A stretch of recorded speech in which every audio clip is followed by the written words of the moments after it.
మహాసుదర్శన హోమానికి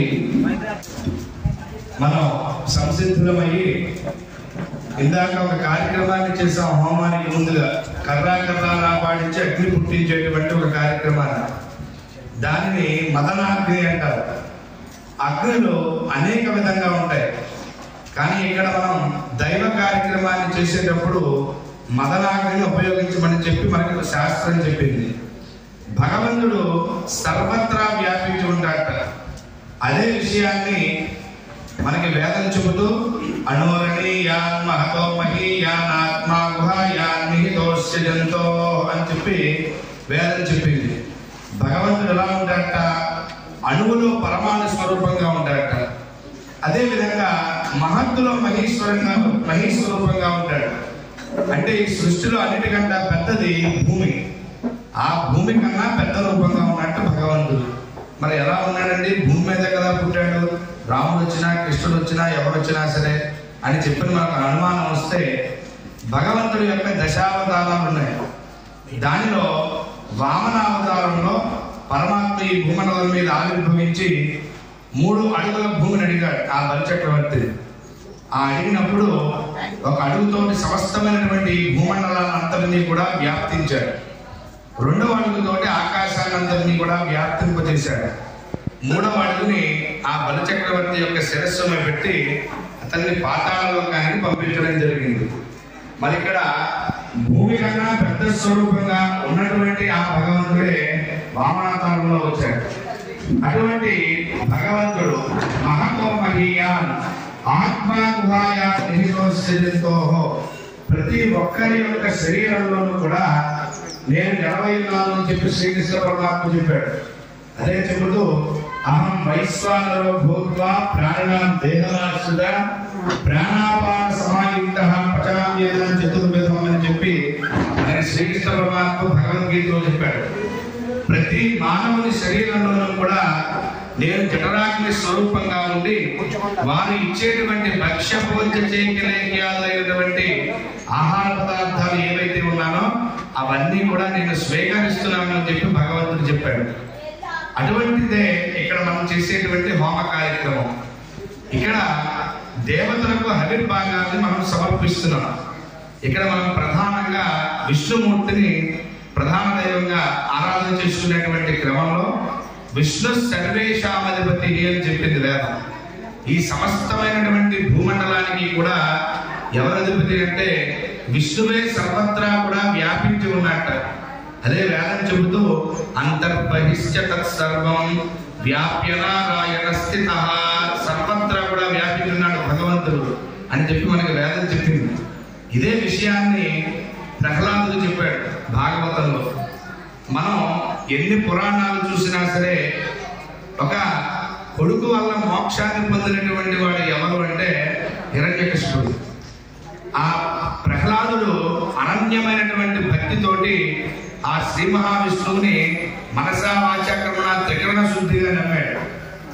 అలాగే వైరభక్తితోటి, అంటే ప్రహ్లాదుడు ఒక్కసారి పిలిస్తే భక్తితోటి కోపంతో 10 సార్లు పిలిచేవాట హిరణ్యకశిపుడు. దాన్ని వైరభక్తి అన్నారు. అటువంటి ఆ భక్తిని ఎంత విషయానికి వెళ్ళింది అంటే హిరణ్యకశిపుడు అడుగుతాడు ఒక సందర్భంలో, ఈ సమస్తమైనటువంటి భూమండలాన్ని కూడా జయించాలనేటువంటి ఉద్దేశంతో వైకుంఠం మీదకి దాన్ని దండెత్తి వెళ్ళాడు హిరణ్యకశిపుడు. ఆ వెళ్ళినప్పుడు అక్కడ శ్రీ మహావిష్ణువు కనపడలేదు అతనికి. ఎందు గురించి అంటే అజ్ఞానంతో ఉన్నటువంటి ఆ కళ్ళకి భగవంతుడు కనిపించవచ్చు. సరే ఇంటికి వచ్చేసే కొడుకుని అడిగాడు, ఎలా వైకుంఠంలో ఉన్నాడంటావు కదా, నువ్వు చెప్పినటువంటి విష్ణువు ఎక్కడా కనపడలేదు, నేను దండెత్తి వెళ్ళానని చెప్పానంటే అప్పుడు చెబుతాడు ప్రహ్లాదుడు, ఇందుగల నందలేడని సందేహం వలదు, చెట్లు సర్వోపగతుడు సర్వత్రా కూడా వ్యాపించున్నాడు భగవంతుడు. నువ్వు చూసేటువంటి దృష్టిలో మాత్రమే లోపం ఉంది, సృష్టిలో ఎటువంటి లోపము కూడా లేదు అని చెప్పి తండ్రికి చెప్పాడు. అయితే ఈ స్తంభంలో నువ్వు చూపించగలవా అని చెప్పని అడిగితే వైకుంఠం నుంచి భగవంతుడు చూస్తున్నట్ట. ప్రహ్లాదుడు నేను ఎక్కడ ఉంటానని చెప్తాడో అక్కడ ప్రత్యక్షమవుదామని చెప్పాను.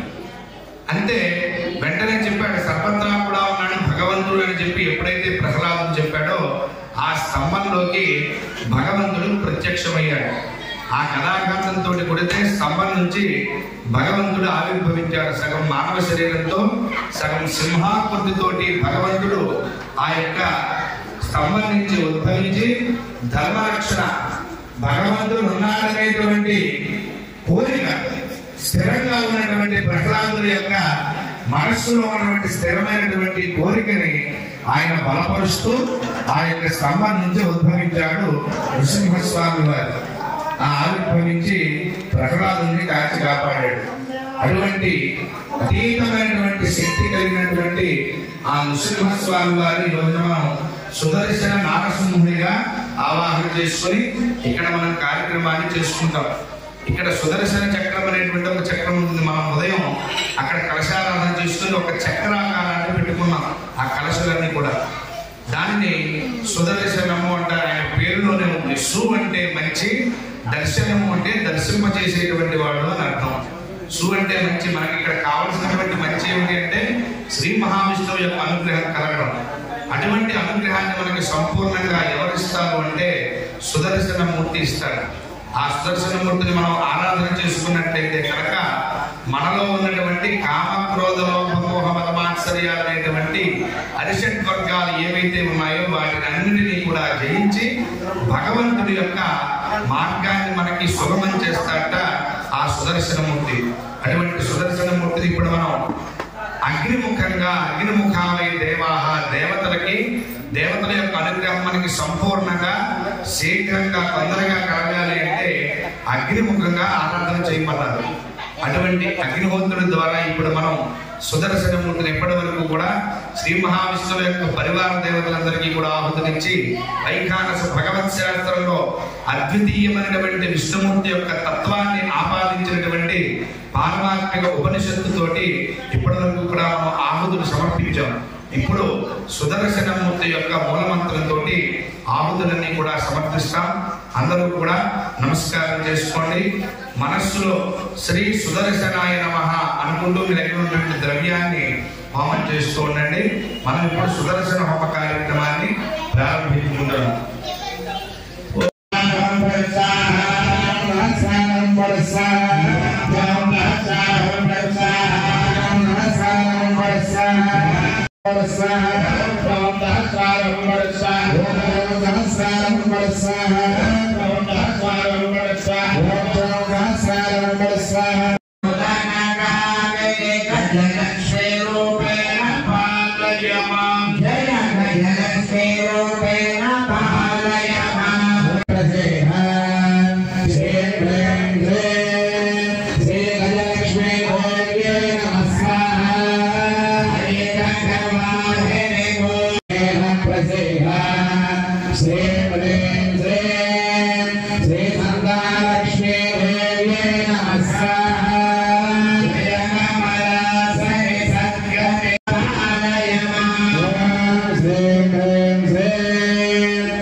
नमोस्तुते महा देव्यै च विद्महे विष्णु पत्नी च धीमहि तन्नो लक्ष्मी प्रचोदयात्। ओम श्रीं ह्रीं श्रीं कमले कमलालये प्रसीद प्रसीद। श्रीं ह्रीं श्रीं श्री महालक्ष्मी स्वाहा। लेचिंचंడి మీ దగ్గర ఉన్నటువంటి ద్రవ్యంతో కలిపి ఆ పుష్పాన్ని వేసేయండి।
ఆయా కోరికలని తీర్థాన్ని మన శాస్త్రం చెప్పింది। మనస్సులో అందరూ కూడా మీ యొక్క కోరికలను తలుచుకుంటూ స్వామికి నమస్కారం చేసుకోండి।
Terima kasih.